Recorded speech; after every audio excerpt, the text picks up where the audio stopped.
പക്ഷേ അന്നത്തെ ആ ഒരു ക്രിസ്മസ് ആഘോഷം വെച്ചാൽ നമ്മൾ അതിന്റെ ഒരു വിഷ്വൽസ് ഒക്കെ നോക്കുക വളരെ മനോഹരമായിട്ടാണ് ക്രമീകരിച്ചത് അല്ലേ? വളരെ ആ ഒരു ആഘോഷത്തെ, ഒരു ക്രിസ്മസ് ആഘോഷത്തെ, ക്രൈസ്തവരുടെ വളരെ പ്രധാനപ്പെട്ട ഒരു ആഘോഷത്തെ എത്രമാത്രം ഒരു ബഹുമാനത്തോടു കൂടിയാണ് പ്രധാനമന്ത്രി അത് അവതരിപ്പിച്ചത്, അല്ലെങ്കിൽ അവിടെ ആ ആഘോഷങ്ങൾ ഒരുക്കിയത് അല്ലേ? അച്ഛനൊരു പങ്കെടുത്ത വ്യക്തി എന്ന നിലയിൽ അച്ഛൻ എന്താ തോന്നുന്നു? എനിക്ക് അതിനകത്തൊരു മനോഹരമായ ക്രിസ്മസ് ആഘോഷം തന്നെയായിരുന്നു. കാരണം നമ്മുടെ എന്താണ് സെന്റ് ആഗ്നൽ സ്കൂളിലെ ഫാദർ ആഗ്നൽ സ്കൂളിലെ കുഞ്ഞുങ്ങൾ ക്രിസ്മസ് കരോൾ, അത് ഒരു 10-15 മിനിറ്റോളമുള്ള കരോൾ സിംഗിങ്. അപ്പൊ അതെല്ലാം എല്ലാവരും കൂടി ഇരുന്ന് ആസ്വദിച്ചു. അതിനുശേഷം പ്രധാനമന്ത്രിയുടെ പ്രഭാഷണം ഒരു 10-13 മിനിറ്റ് ഉണ്ടായിരുന്നു. അതിൽ അദ്ദേഹം ഹോളി ഫാദറിനെയും ഹോളി ബൈബിളിനെയും ഒക്കെ ബൈബിളിലെ കാര്യങ്ങളെല്ലാം എടുത്തു പറഞ്ഞു. അപ്പൊ അദ്ദേഹത്തിന്റെ പ്രഭാഷണത്തിൽ വേറെ ഒന്നും പ്രത്യേകിച്ച് അങ്ങനെ ക്രൈസ്തവരുടെ നല്ല കാര്യങ്ങളെ കുറിച്ചാണ് കൂടുതൽ സംസാരിച്ചത്.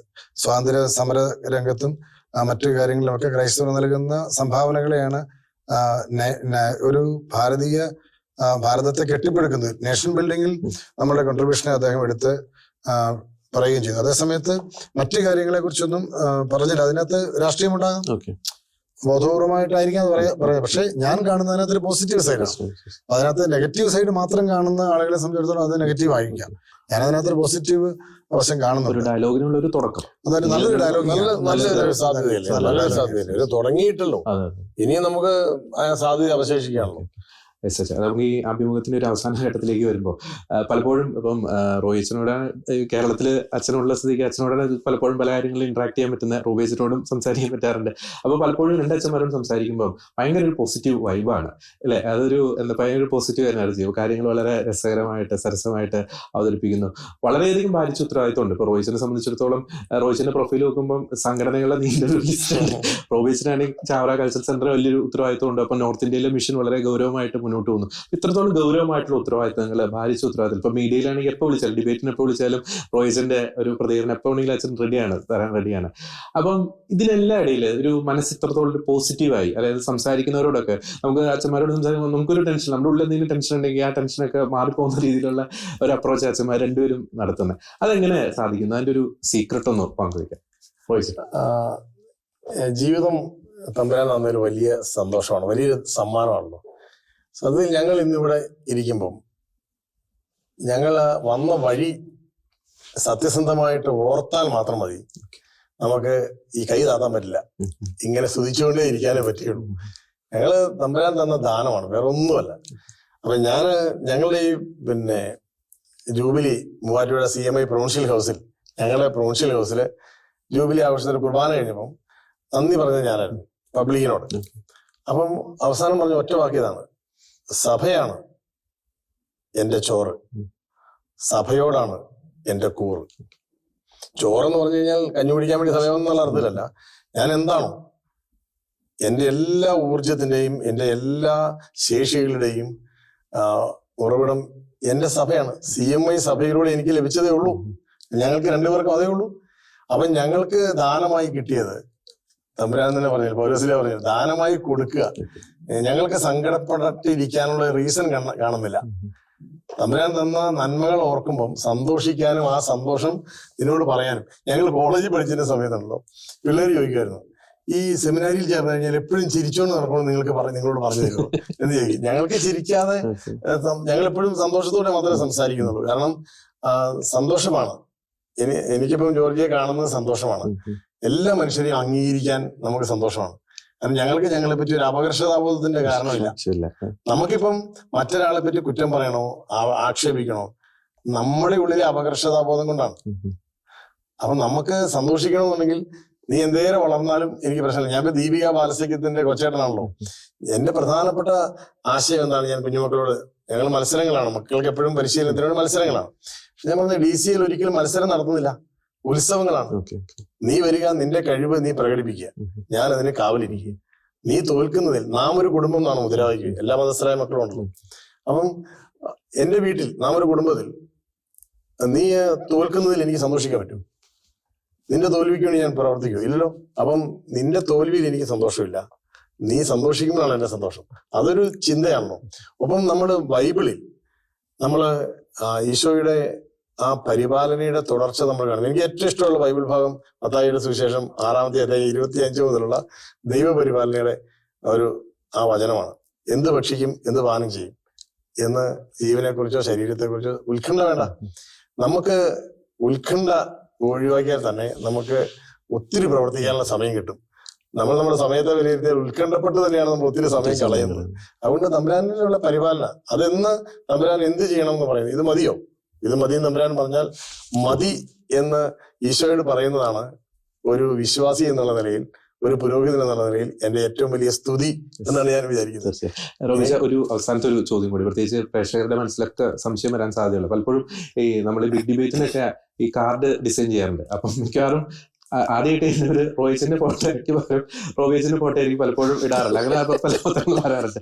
അപ്പം ഈ പൗരോഹിത്യ ശുശ്രൂഷയിലേക്ക് കടന്നതിന് ശേഷം ഇത്തരത്തിലുള്ള ഒരു ആൾമാറാട്ടമൊക്കെ എപ്പോഴെങ്കിലൊക്കെ അബദ്ധത്തിൽ സംഭവിച്ചിട്ടുണ്ടോ റോയിച്ച്? അത് പലപ്പോഴും സംഭവിക്കാറുണ്ട്. ആളുകൾക്ക് അങ്ങോട്ടും ഇങ്ങോട്ടും മാറിപ്പോകാറുണ്ട്. എന്റെ ഫോട്ടോ പലപ്പോഴും ഇവന്റെ പേരിനോടൊപ്പം ഞാൻ കണ്ടിട്ടുണ്ട്. അപ്പൊ അങ്ങനെ സംഭവങ്ങൾ നടന്നിട്ടുണ്ട്. ഞാൻ കോളേജിൽ പഠിച്ചുകൊണ്ടിരുന്ന കാലത്ത് സെമിനാരിക്കാരായതുകൊണ്ട് ഞങ്ങൾ ക്ലാസ്സിന്റെ മുമ്പിലാണ് സാമാന്യം ഇരിക്കുക. അപ്പോൾ ക്ലാസ് തുടങ്ങുന്ന പുതിയ വർഷത്തിൽ ക്ലാസ് തുടങ്ങുന്ന സമയത്ത്, അല്ലെങ്കിൽ സെമസ്റ്റർ ഒക്കെ മാറി ക്ലാസ് തുടങ്ങുന്ന സമയത്ത് ക്ലാസ് റൂമുകൾ മാറും. അപ്പൊ അങ്ങനെ ഒരു ദിവസം ഞങ്ങളുടെ ഇംഗ്ലീഷ് അധ്യാപകനായിരുന്ന പോൾ സുന്ദർ സാറ് വരാതെ കൂടെ പോകുമ്പോഴേ ഈ ക്ലാസ് ഐഡന്റിഫൈ ചെയ്യുന്നത് ചില കുട്ടികളെ ഐഡന്റിഫൈ ചെയ്തിട്ടായിരിക്കുമല്ലോ. അപ്പൊ ഞാൻ മുമ്പിലിരിക്കുന്നു. അപ്പൊ ഈ സാറ് നേരെ കയറി വന്നിട്ട് പിന്നെ സാറ് ഓക്കെ ഗുഡ് മോർണിംഗ് എന്നൊക്കെ പറഞ്ഞിട്ട് ഉടനെ സാറ് ബോർഡില് ക്ലാസിന്റെ ടൈറ്റിൽ എഴുതി. എന്നിട്ട് ഇംഗ്ലീഷാണ് ക്ലാസ് എടുത്തിരിക്കുക.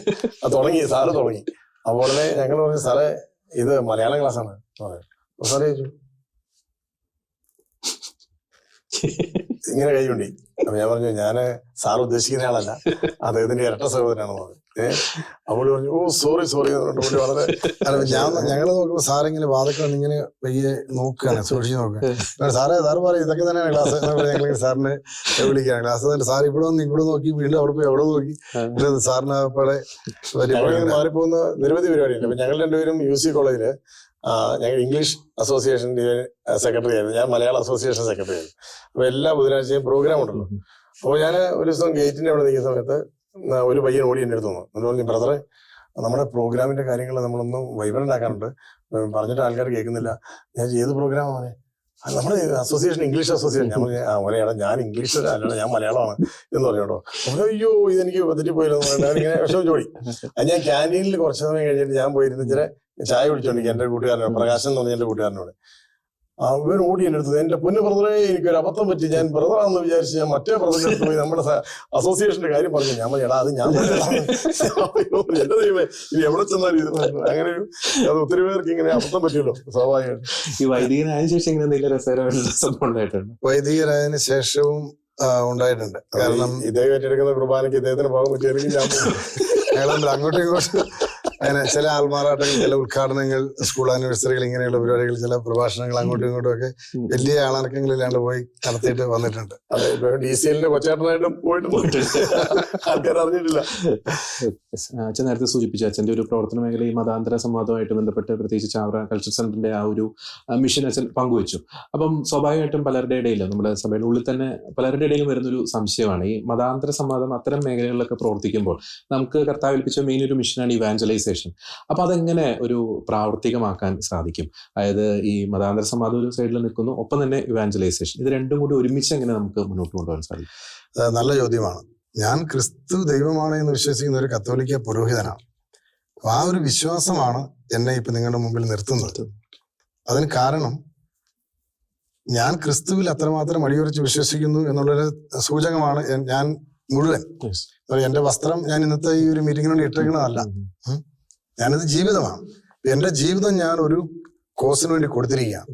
അത് ക്രിസ്തുവിലുള്ള വിശ്വാസമാണ്. അപ്പൊ ആ ഒരു വിശ്വാസത്തിന് വേണ്ടി ജീവിതം കൊടുത്ത ലക്ഷക്കണക്കിന് ആളുകളുടെ ഒരാൾ മാത്രമാണ് ഞാൻ. അപ്പൊ അതുകൊണ്ട് എന്റെ വിശ്വാസത്തിന് ഞാൻ കൊടുക്കുന്ന മൂല്യം അത് നിങ്ങളെയും എന്റെ സഹോദരരായിട്ട് സ്വീകരിക്കുവാൻ എന്നെ പ്രേരിപ്പിക്കുന്നു. അപ്പൊ ക്രിസ്തുവിന്റെ സ്നേഹം എന്റെ സഹോദരങ്ങളായി എല്ലാവരെയും കാണാൻ എന്നെ പ്രേരിപ്പിക്കുകയാണ്. അപ്പൊ ക്രിസ്തുവിന്റെ സ്നേഹം എന്നെ നിർബന്ധിക്കുന്നു. നമ്മുടെ പല സഭകളുടെയും ഒരു വലിയ മോട്ടോയാണത്. അപ്പം ആ ഒരു സ്നേഹം എല്ലാവരെയും എംബ്രേസ് ചെയ്യുന്ന, എല്ലാവരെയും ഉൾക്കൊള്ളുന്ന സ്നേഹമാണ്. അവിടെ ജാതിഭേദങ്ങളില്ല, പതിതരില്ല. അപ്പൊ ആ ഒരു സ്നേഹത്തിന്റെ തുടർച്ച എന്ന് പറയുന്നത് നമുക്ക് ക്രിസ്തുവിന്റെ സ്നേഹത്തെ അല്ലെങ്കിൽ ദൈവം സ്നേഹമാണ് എന്ന് പറയുമ്പം ഇപ്പം എല്ലാ മതസ്ഥരും ഉള്ളൊരു വേദിയിൽ പലരും ഹൈന്ദവനായ ഒരാൾക്കൊരു നന്മ ചെയ്യുമ്പം അതിന് നമുക്ക് ഹൈന്ദവ സ്നേഹം എന്ന് പറയാൻ പറ്റില്ല, മുസ്ലിമായിട്ടുള്ള ഇസ്ലാമായിട്ടുള്ള ഒരാളുടെ സ്നേഹം അതിന് ഇസ്ലാം സ്നേഹം എന്ന് പറയാൻ പറ്റില്ല, ക്രിസ്തു സ്നേഹം അതിന്റെ നമുക്ക് ക്രിസ്തീയമായിട്ടുള്ള നമുക്ക് അങ്ങനെ തരംതിരിക്കാൻ പറ്റത്തില്ല, സ്നേഹത്തെ തരംതിരിക്കാൻ പറ്റത്തില്ല. കാരുണ്യം, വാത്സല്യം, അനുകമ്പ, വിശപ്പ്, ഇതൊന്നും നമുക്ക് തരംതിരിക്കാൻ പറ്റാത്ത പല കാര്യങ്ങളാണ്.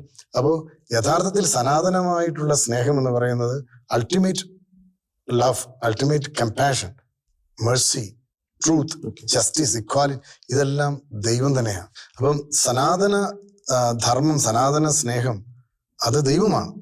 അത് പലരിലൂടെയും പല രീതിയിൽ കാണപ്പെടുകയാണ്. അപ്പൊ ഞാൻ എൻ്റെ മുമ്പിൽ എത്തുന്ന ആളിന്റെ കണ്ണിൽ ഞാൻ അദ്ദേഹത്തെ മനുഷ്യനായിട്ട് എനിക്ക് കാണാൻ പറ്റുന്നെങ്കിൽ ഞാൻ ക്രിസ്തുവിനെയാണ് അദ്ദേഹത്തിന് കൊടുക്കുന്നത്. കാരണം ക്രിസ്തുവിന് മാത്രമാണ് ആ ഒരു കാഴ്ച സാധിച്ചത്. വേദനിക്കുന്നവരിലും രോഗികളിലും പാപികളിലും മനുഷ്യനെ കണ്ടെത്താനായിട്ട് ക്രിസ്തുവിന് പറ്റിയിട്ടുണ്ടെങ്കിൽ ആ ഒരു ഒറ്റ കാഴ്ച അത് ക്രിസ്തീയമാണ്. ക്രിസ്തുവിന്റെ ആ ഒരു കരുണ ലോകം മുഴുവൻ ഇങ്ങനെ നിറഞ്ഞ് ഒഴുകുന്നതാണ്, അതെല്ലാവരിലൂടെയും. അപ്പൊ ആ ഒരു കാഴ്ച ക്രിസ്തുവിനെ കൊടുക്കുവാൻ എന്നെ പ്രേരിപ്പിക്കുകയാണ്. അപ്പൊ എന്നെ കാണുന്ന ആളുകളാണ് ക്രിസ്തുവിനെ എന്നിലൂടെ തിരിച്ചറിയേണ്ടത്. അപ്പൊ എൻ്റെ പ്രഭാഷണങ്ങളെക്കാൾ കൂടുതൽ ഞാൻ എൻ്റെ സാന്നിധ്യത്തിലൂടെയും എൻ്റെ പെരുമാറ്റത്തിലൂടെയും പ്രവൃത്തിയിലൂടെയുമാണ്. ഇപ്പൊ ഞങ്ങൾ ഒരിക്കൽ കണ്ടിട്ട് പിന്നീട് വരുന്ന ആളുകൾ ഞങ്ങൾ പരസ്പരം ഇങ്ങനെ എംബ്രേസ് ചെയ്യുമ്പോൾ വിവിധ മതസ്ഥരായ പലപ്പോഴും കരയുന്നു. എന്തുകൊണ്ടാണ് ചുമ്മാ ഒരാളെ നമ്മളിങ്ങനെ കെട്ടിപ്പിടിക്കും കരയുന്നു? അതുപോലെ പരസ്പരം ആ ഹൃദയം കൊണ്ട് നമ്മൾ കൊടുക്കുന്ന സ്നേഹവും കരുണയുമാണ്. അവിടെ അത് മതങ്ങൾക്ക് അതീതമായിട്ടുള്ള ഒരു കാഴ്ചയാണ്. അത് മനുഷ്യനെ മനുഷ്യനായിട്ട് തിരിച്ചറിയാൻ പറ്റുന്ന ഒരു നിമിഷമാണ്. ആ ഒരു നിമിഷത്തിലാണ് ദൈവം പിറക്കുന്നതെന്നാണ് ഞാൻ വിശ്വസിക്കുന്നത്. വളരെ വളരെ വലിയ രീതിയിലുള്ളൊരു കാഴ്ചപ്പാടാണ് അച്ഛൻ പങ്കുവെച്ചത്. ഒപ്പം തന്നെ ഇപ്പം അച്ഛൻ പറഞ്ഞു നിർത്തി, ഇപ്പം മതാന്തര സംവാദത്തിന്റെ കാര്യം അച്ഛൻ പറഞ്ഞു നിർത്തി. പക്ഷെ റോഹിച്ചിന്റെ ഒരു പ്രസംഗങ്ങൾ എന്നൊക്കെ പറയുന്നത് തീവ്രമായിട്ടുള്ള ആശയങ്ങളാണ് അച്ഛൻ പലപ്പോഴും പങ്കുവെക്കാറുള്ളത്. പ്രത്യേകിച്ച് സഭയ്ക്ക് വേണ്ടിയിട്ട്, സഭയുടെ ആശയങ്ങളോട് ചേർന്ന് നിന്നുകൊണ്ട്, അല്ലെങ്കിൽ തീവ്രമായിട്ടുള്ള ഒരു സഭാ സ്നേഹം, അത് വളരെ വലിയ രീതിയിലുള്ള അപ്രീസിയേഷൻ പൊതുസമൂഹത്തിൽ നിന്നും ലഭിക്കുന്നുണ്ട്. അപ്പം ആ ഒരു രണ്ട് ഡയറക്ഷൻ, ഇപ്പം റോബേച്ചൻ മറ്റൊരു രീതിയിൽ സുവിശേഷം പ്രഘോഷിക്കുന്നു, റോബേച്ചൻ വേറൊരു രീതിയിൽ സുവിശേഷം പ്രഘോഷിക്കുന്നു. ആ ഒരു രണ്ട് ആശയങ്ങൾ അത്തരത്തിൽ വരാനുള്ള ഒരു കാരണം എന്താണ്? ഞങ്ങൾ രണ്ടും ഒരു വയറ്റിൽ പിറന്നവരാണ് ആണോ എന്ന് ഞങ്ങളുടെ തന്നെ ചില അച്ഛന്മാര് സംശയം ചോദിച്ചിട്ടുണ്ട്. ഞങ്ങളുടെ രണ്ടുപേരുടെയും ആശയങ്ങൾ അവതരിപ്പിക്കുന്ന രീതി കണ്ടിട്ട്. അപ്പൊ റോബിയച്ചന്റെ ഈ കാഴ്ചപ്പാടിനെ ഞാൻ അങ്ങേറ്റം ആദരിക്കുന്നുണ്ട്. കാരണം അദ്ദേഹം നടത്തുന്നൊരു വളരെ നല്ല സാക്ഷ്യമൂല്യമുള്ള ഒരു ജീവിതമാണ്. എൻ്റെ കാഴ്ചപ്പാട് അല്പം വ്യത്യാസമാണ്. ഇപ്പം വിവിധ മതസൗഹാർദ്ദമാണല്ലോ അദ്ദേഹം ചെയ്യുന്നത്. അപ്പോൾ ഈ മതസൗഹാർദ്ദം നടക്കണമെന്നുണ്ടെങ്കിൽ എൻ്റെ മതം നിലനിൽക്കണമല്ലോ. ഇവിടെ ക്രൈസ്തവ മതം നിലനിന്നാലല്ലേ മറ്റു മതങ്ങളുമായിട്ട് നമുക്ക് സൗഹാർദ്ദത്തിൽ നടത്താൻ പറ്റുള്ളൂ. ഈശോ പറഞ്ഞത് നിന്നെപ്പോലെ നിന്റെ അയൽക്കാരനെ സ്നേഹിക്കാന്നാണ്. ആർക്കാണ് അയൽക്കാരനുള്ളത്? അയൽക്കാരനുള്ളത് വീടുള്ളവർക്കാണ്, അല്ലേ?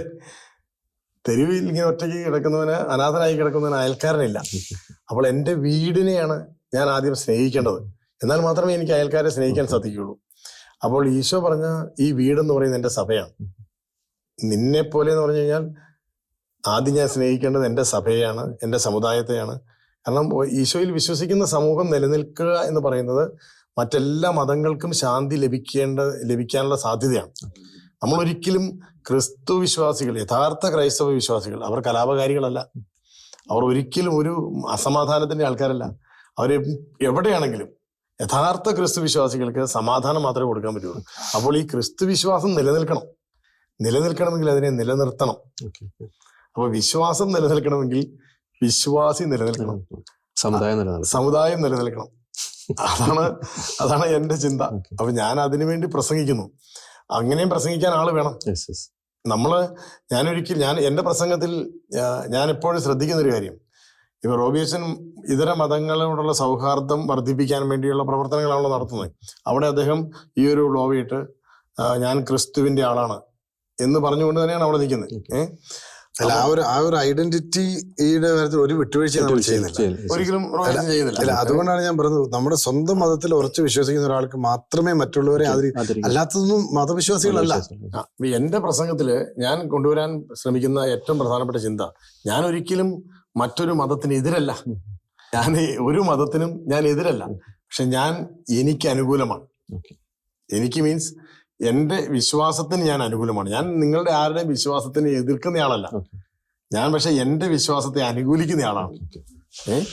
അപ്പോൾ അതിനകത്ത് ഒരു വിഭാഗീയതയുടെ സ്വരം കാഴ്ച കാണേണ്ട കാര്യമില്ല. എനിക്ക് വേണ്ടി ഞാൻ സംസാരിക്കുമ്പോൾ അതെങ്ങനെയാണ് ഞാൻ നിനക്കെതിരായിട്ടായി പോകുന്നത്? ഇല്ലല്ലോ. ഞാൻ എനിക്ക് വേണ്ടി സംസാരിക്കുന്നത്, എന്റെ വിശ്വാസത്തിൽ എന്നെ പോലെ വിശ്വസിക്കുന്നവർക്ക് വേണ്ടി ഞാൻ സംസാരിക്കുന്നു. ഇനിയും സംസാരിക്കും, സമുദായത്തിന് വേണ്ടി സംസാരിക്കും. ഈ സമുദായം, ഈ ക്രൈസ്തവ സമൂഹം ഇവിടെ നിലനിൽക്കേണ്ടത് ഭാരതത്തിന്റെയും കേരളത്തിന്റെയും ഈ ഒരു നന്മയുടെ ലോകം നിലനിർത്താൻ ആവശ്യമാണ്. ഇപ്പൊ റോബി അച്ഛൻ തന്നെ ഈ വർഷം നടത്തിയ പിന്നെ ബംഗാളില് കൽക്കട്ടയില് ഡോക്ടർ CB ആനന്ദ് ബോസ് ഗവർണറുടെ ക്രിസ്മസ് ആഘോഷം റോബി അച്ഛനെയാണ് ഏൽപ്പിച്ചത്.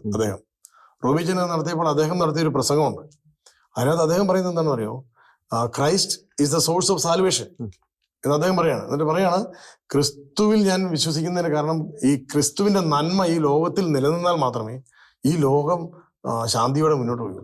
അപ്പോൾ ഞാൻ എനിക്ക് അനുകൂലമാണ് എന്ന് പറയുന്നത് മറ്റാർക്കും എതിരാണ് എന്നല്ല. എനിക്ക് അനുകൂലമാണ്. ഞാൻ അനുകൂലമായില്ലെങ്കിൽ പിന്നെ ആരനുകൂലമാകും? എനിക്കെന്ന് പറഞ്ഞാൽ എന്റെ സമുദായത്തിന്, എന്റെ വിശ്വാസത്തിന്. അതുകൊണ്ട് മറ്റാർക്കും അത് തടസ്സമാകുന്നില്ല. അതുകൊണ്ട് ഞാൻ എന്റെ വിശ്വാസത്തിന് വേണ്ടി തീവ്രമായി തന്നെ ഇനിയും സംസാരിക്കും. കേരള സഭയുടെ തുടുപ്പുകളൊക്കെ കൃത്യമായിട്ട് അച്ഛൻ തിരിച്ചറിയാൻ സാധിക്കുന്ന വ്യക്തിത്വമാണ്. നമ്മൾ ഈ പറഞ്ഞ പോലെ വളരെ ശക്തമായിട്ടുള്ള പ്രസംഗങ്ങൾ, പ്രത്യേകിച്ച് സമുദായമായിട്ടുള്ള ബന്ധപ്പെട്ട വിഷയങ്ങൾ, സഭയുമായി ബന്ധപ്പെട്ട വിഷയങ്ങൾ അച്ഛൻ നടത്തുന്നുണ്ട്. സീറോ മലബാർ സഭ, കേരളത്തിലെ സീറോ മലബാർ സഭ വളരെ നിർണായകമായിട്ടൊരു ഘട്ടത്തിലൂടെ കടന്നു പോകുന്ന ഈ ഒരു അവസരത്തിൽ സഭയുടെ ഇപ്പോഴത്തെ സംഭവ വികാസങ്ങളിലേക്ക് ഒരു പശ്ചാത്തലത്തിൽ അച്ഛൻ്റെ ഒരു നിരീക്ഷണം, അതോടുകൂടി നമുക്ക് ഈ ഒരു അഭിമുഖം അവസാനിപ്പിക്കും. ഞാൻ കാണുന്ന ഒരു സ്വപ്നം എന്താ പറയുക? യോഹന്നാന്റെ സുവിശേഷം 10-ാമത്തെ അധ്യായം. നല്ല ഇടയൻ ആടുകൾക്ക് വേണ്ടി ജീവൻ അർപ്പിക്കുന്നു. അപ്പോൾ തന്നെ ഈ ഇടയന്റെ ഭാവം സുവിശേഷത്തിൽ അവതരിപ്പിക്കുമ്പോൾ വേറൊരു കാഴ്ച കാണുകയാണ്. ഈ മുൾച്ചെടികൾക്കിടയിൽ കിടക്കുന്ന ഒരു ആടിനെ തിരക്കി 99 എണ്ണത്തിനെയും വിട്ടിട്ട് ഈ 100ാമത്തെ അടുത്തേക്ക് പോകുന്ന ഒരു ഇടയനുണ്ടല്ലോ. അവൻ എല്ലാവരുടെയും കൂടെ നടന്നില്ല. അവൻ വന്ന വഴിക്ക് വഴിതെറ്റി മുൾക്കാട്ടിൽ കിടക്കുകയാണ്. അവിടെ കിടക്കട്ടെ, ഇവിടെ 99 എണ്ണം ഉണ്ടല്ലോ, സേഫ് ആണല്ലോ, നമുക്ക് 99 എണ്ണം മതി, വഴിതെറ്റി പോയാൽ പോട്ടെ എന്ന് പറയുന്നവനല്ല ക്രിസ്തുവിന്റെ ഇടയഭാവത്തിലുള്ള ഒരു ഇടയൻ. ഇവരെ ഇവിടെ വിട്ട് അവിടെ ചെന്ന് ഈ മുള്ളും കൊണ്ട് മുറിഞ്ഞ ആ ഒരു കുഞ്ഞാടിനെ എടുത്ത് തോളയിൽ വെച്ച് ഈ ആലയത്തിലേക്ക് കടന്നു വരുന്ന ഒരു ഇടയന്റെ ഒരു മാസ് എൻട്രി ഉണ്ടല്ലോ, അത് ഞാൻ പുതിയ മേജർ ആർച്ച് ബിഷപ്പിൽ കാണുകയാണ്. അങ്ങനെ സഭ ഒരുമിക്കട്ടെ. സഭ മുറിച്ചു കളഞ്ഞാൽ നമ്മളില്ല. ക്രിസ്തു മുറി ഉണക്കിയവനാണ്. അപ്പോൾ ഒരുമിക്കുന്ന ഒരു സഭയുടെ സ്വപ്നം ഞാൻ കാണുകയാണ്.